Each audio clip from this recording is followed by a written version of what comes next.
पद्यांशों की संदर्भ सहित व्याख्या। मैथिली शरण गुप्त द्वारा लिखित है भारत माता का यह मंदिर। इसका हम संदर्भ सहित व्याख्या देखेंगे। आपको पता है कक्षा 10 का हिंदी का चैप्टर नंबर 9 है।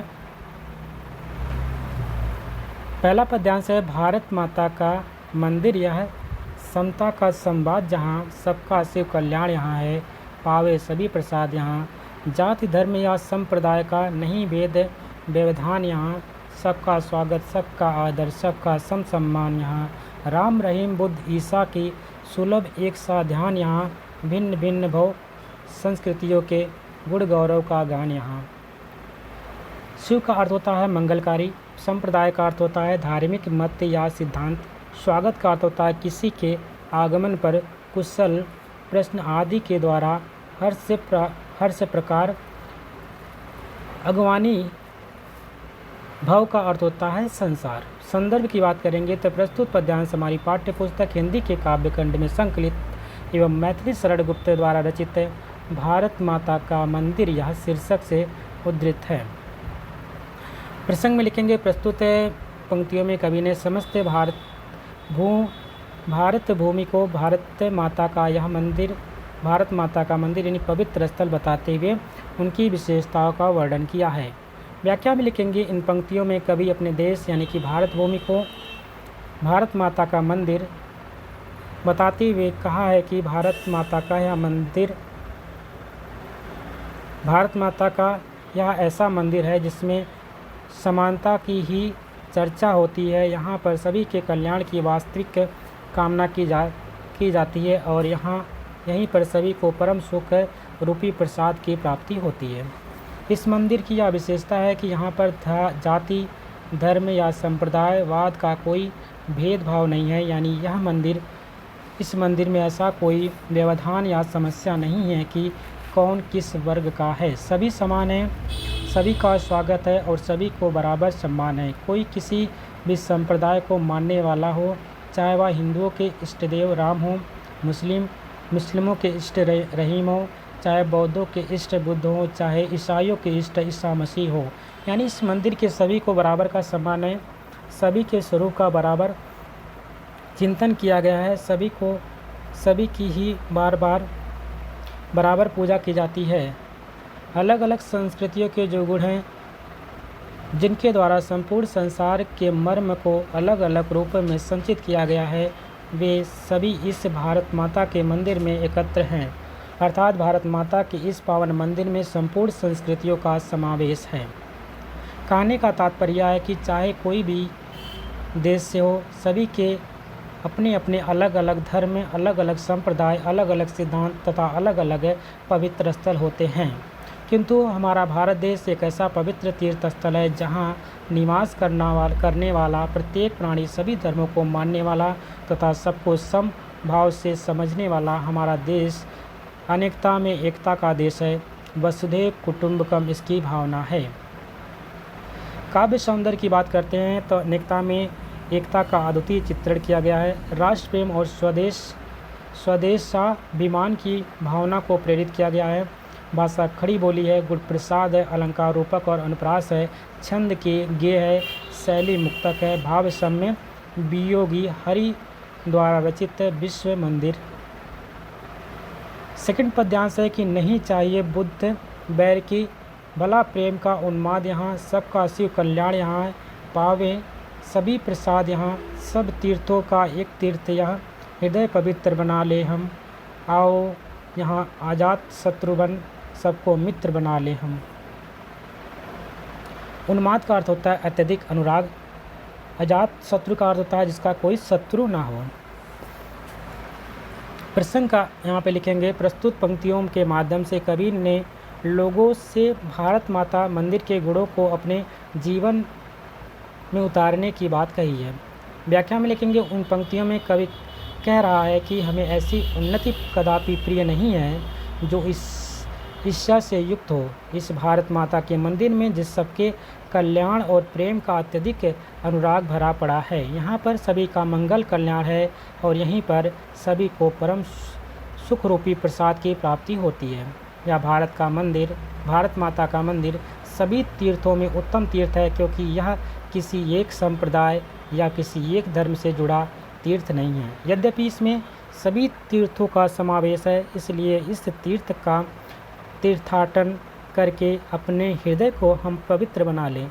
यह ऐसा पवित्र एवं उत्तम स्थान है जहाँ कोई किसी का शत्रु नहीं है, इसलिए यहाँ बसकर हम सबको अपना मित्र बना लें। यहाँ पर रेखाओं के रूप में कल्याणकारी व मंगलकारी कामनाओं यानी इच्छाओं के चित्रों को उकेर कर उनको साकार रूप दे करके हम अपने मनोभाव को पूर्ण कर ले। अर्थात यह भारत माता का मंदिर ऐसा पवित्र स्थल है जहाँ ईर्ष्या द्वेष लेश मात्र भी नहीं है।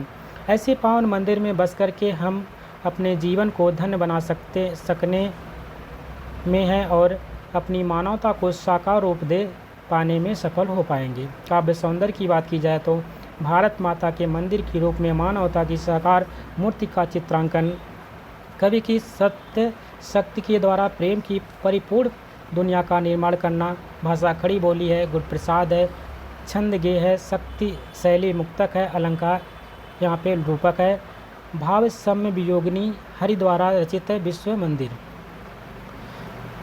प्रश्न नंबर तीसरा यहाँ पे पद्यांश है। बैठो माता के आंगन में, नाता भाई बहन का, समझे उसकी प्रसव वेदना, वही लाल है माई का। एक साथ मिल बांट लो अपनी हर्ष विषाद, यह है सबका शिव कल्याण, यह है पावे सभी प्रसाद। यहाँ आंगन का अर्थ होता है घर, लाल का मत अर्थ होता है पुत्र, विषाद का अर्थ होता है कष्ट। प्रस्तुत पंक्तियों के माध्यम से कवि ने भारत माता के इस पवित्र सदन में निवास करने वाले सभी लोगों के बीच वास्तविक रिश्ते को उजागर किया है। प्रस्तुत पंक्तियों में व्याख्या में लिखेंगे। प्रस्तुत पंक्तियों के माध्यम से कवि यहाँ भारत में निवास करने वाले लोगों से कहता है, आइए माँ के इस पवित्र सदन में बैठिए। हम सबका यहाँ पर भाई बहन का रिश्ता है, अर्थात एक घर यानी भारत में निवास करने वाले हम सभी आपस में भाई बहन के समान हैं।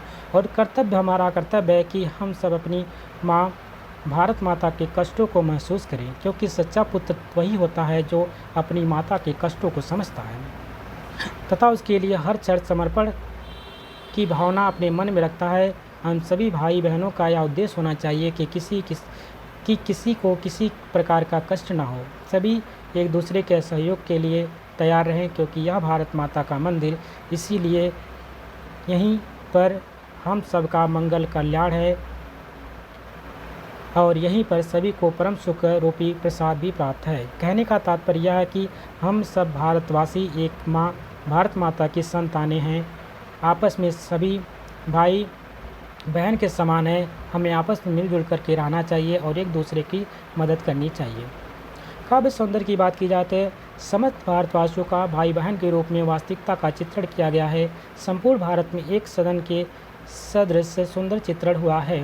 भाषा खड़ी बोली है, शैली मुक्तक है, अलंकार रूपक है।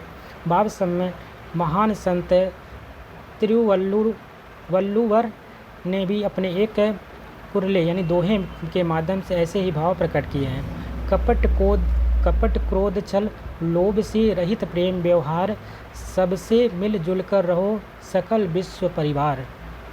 चौथा पद्यांश है। मिला सेव्य का हमें पुजारी, सकल काम उस न्यायी का, मुक्ति लाभ कर्तव्य यहाँ है एक एक अनुयायी का। कोटि कोटि कंठों से मिलकर उठे एक जयनाद यहाँ, सबका शिव कल्याण यहाँ, पावे सभी प्रसाद यहाँ। सेव्य का अर्थ होता है सेवा करने वाला, अनुयायी का अर्थ होता है किसी मत का अनुसरण करने वाला, जयनाथ का अर्थ होता है जय घोष। प्रस्तुत पंक्तियों में कवि ने भारतवासियों को भारत भूमि में जन्म लेने पर धन्य होने की बात कही है। व्याख्या इस प्रकार से है। इन पंक्तियों के माध्यम से कवि मैथिली शरण गुप्त जी कहते हैं कि हमारा परम सौभाग्य है कि हमें इस पावन भूमि भारत में जन्म मिला है। भारत माता की सेवा करने का सुअवसर प्राप्त हुआ है। या ईश्वर की हमारे ऊपर बहुत बड़ी कृपा है कि यहाँ प्रत्येक अनुयायी का यह कर्तव्य बनता है कि वह इस मौके का संपूर्ण लाभ उठा करके मुक्ति प्राप्त करें। भारत माता के इस पावन मंदिर में करोड़ों स्वर एक साथ मिलकर के जय घोष करते हैं, अर्थात यहाँ निवास करने वाले सभी लोग एक स्वर में जय जयकार करते हैं। भारत माता के इस पावन मंदिर में सबके मंगलकारी कल्याण की कामना की जाती है और सभी को यहाँ परम सुख रूपी प्रसाद की प्राप्ति होती है। कहने का तात्पर्य यह है कि जिसने भारत में जन्म लिया है उसका यह सौभाग्य उसे मोक्ष के मार्ग को खोज लिया है। काव्य सौंदर्य की बात करते हैं तो प्रस्तुत पंक्ति में देशभक्ति का सच्चा अनुराग दर्शाया गया है। भाषा सरल सहज एवं प्रवाह युक्त घड़ी बोली है, शैली मुक्तक है, अलंकार रूपक है। भाव सम की बात करते हैं, ऐसी ही भाव व्यंजना सुभद्रा कुमारी चौहान ने अपनी इन पंक्तियों के माध्यम से व्यक्त किया है। क्या बोला उन्होंने? सुनुगती माता की आवाज़, रहूँगी मरने को तैयार, कभी भी उस बेदी पर देव ना होने देंगी अत्याचार, ना होने देंगी अत्याचार। चलो मैं भी चल जाऊँ बलिदान, मात्र मंदिर में हुए पुकार, चढ़ा दो मुझको हे भगवान। इस प्रकार से यहाँ पे जो प्रसंग होता है आपका, प्रसंग का संदर्भ सहित व्याख्या था वो कंप्लीट होता है। आशा करते हैं आपको वीडियो पसंद आई होगी। यदि वीडियो पसंद आए तो इसको लाइक करिएगा, शेयर करिएगा और चैनल पर नए हैं तो चैनल को सब्सक्राइब भी कर लीजिएगा। मिलते हैं एक नए वीडियो में, तब तक के लिए नमस्कार, जय हिंद।